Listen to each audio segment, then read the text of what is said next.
Hi, everyone, and welcome to Simple Marketing Academy.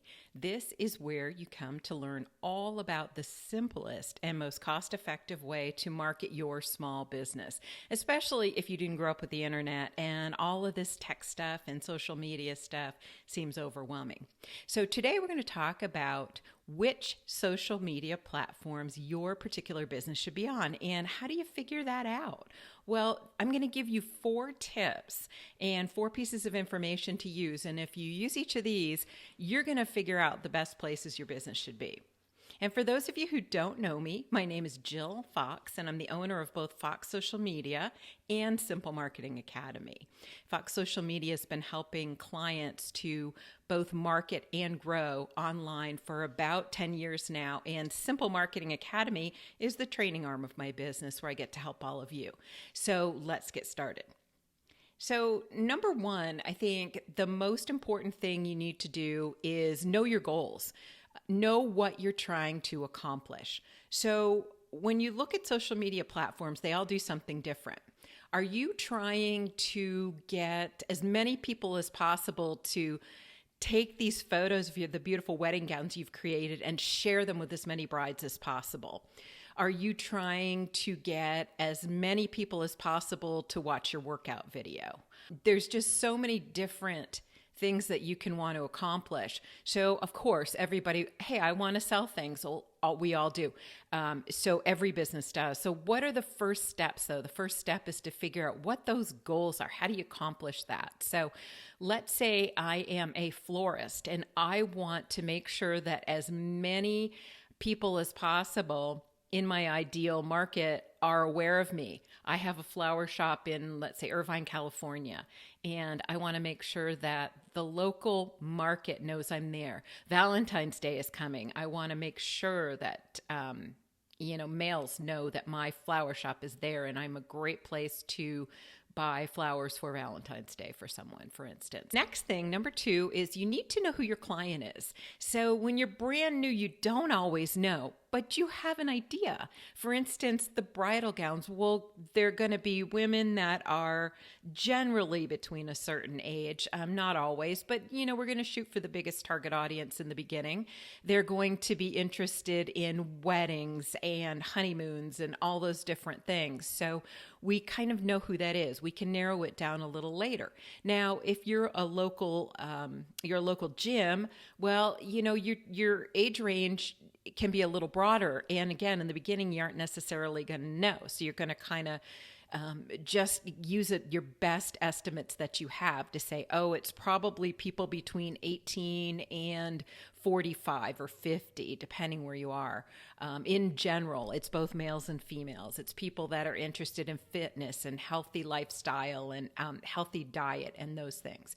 So when you kind of can write down who your clients are, that's going to help you tremendously. So let's use Simple Marketing Academy as an example. My ideal client is a small business owner or somebody who wants to branch out on their own and have their own business. This person is going to be over 45, 50 range. They didn't grow up with the internet. That being said, that's kind of the only thing holding them back, because my ideal client is somebody that is very bright and very skilled and very experienced and has a ton to offer and has so much life experience. And they're kind of at a standstill because they need to know how to simply and easily and cost effectively market their small business online. And they don't have the budget to pay a Fox Social Media type of company or agency to do it for them. So you can kind of get an idea of who your client is and how to find out from what I'm saying here. So one of the things I want you to do is to look at a site called Pew Internet Research, and that's Pew, P-E-W, research.org. And on there, you can search their social media statistics, and they will break it down for you in a lot of different ways, and they'll tell you, for instance, look at Facebook. Who are Facebook's biggest users? What's the largest group on there? And that'll give you an idea if your group is on there, if your ideal client and customer is on there. Look at Instagram, look at Pinterest, look at LinkedIn. So that'll give you an idea. The other thing I want you to do is look at your biggest competitors. Who are your biggest competitors? Go to their website, scroll either up to the very top right or the very bottom and click on their social media links and see which platforms they're on. This will also give you an indication of how many followers they have, if they're getting good engagement, and what kind of things they post. You don't want to copy, you want to be yourself, but it just gives you, it's just helpful to have an idea of what kind of things are working out there. Number 4 is, what type of content are you going to share? So are you going to share, like we talked about, those amazingly gorgeous high quality images of the beautiful wedding gowns your company has made?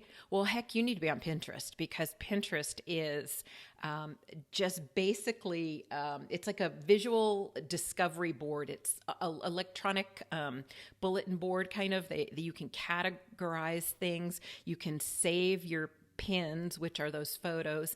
You can share them with people, and you can even find out where to buy them. Let's say you are the gym and you're going to be sharing workout videos and workout tips. Well, heck, you need a YouTube channel. That's not going to be the only thing you need, but you definitely need to be on YouTube. YouTube is the second largest search engine in the world, and it is owned by Google. So when people go to YouTube, they're searching for an answer to something or how to do something. So it's a different way to tap in and get those ideal clients to find you. So the other things you want to think about are you an influencer? Are you somebody that is going to be giving a shout out to different products and services, where you're constantly making videos and sharing images and giving tips to your ideal clients and customers? You definitely want to be on Instagram. Instagram is highly visual. It trends a hair younger than Facebook. But that being said, I'm seeing more and more people my age, I'm 58, on there. So I wouldn't be held back by that. Instagram is a great place to share images, share pictures, share videos, anything that's super visual and can get that you can share the best that way. Now, maybe you are somebody like Fox Social Media. Fox Social Media does the marketing from start to finish for very small businesses. So because Fox Social Media is B2B, so my clients are other businesses, I want to be on LinkedIn. LinkedIn is by far the number one platform to use if your clients are other businesses. So LinkedIn, you can share videos, you can share images. LinkedIn has a lot of professional content that will help others to do something in their career or help their business. So I think that those are the main points, and I hope those are helpful to you. And once again, I want to touch on the 4 steps. Number 1, what are your goals? What are you trying to accomplish? Number 2, who are your clients? Where are these people hanging out? Number 3, who are your competitors and where are they on social media? And number 4 is, what type of content are you going to be sharing online? So those 4 steps are going to help you to choose your social media platforms. Now, if you have any questions at all, please let me know. I hope this was helpful. And if you haven't already done so, please subscribe so that you don't miss any content on very small business marketing that is cost effective and super simple.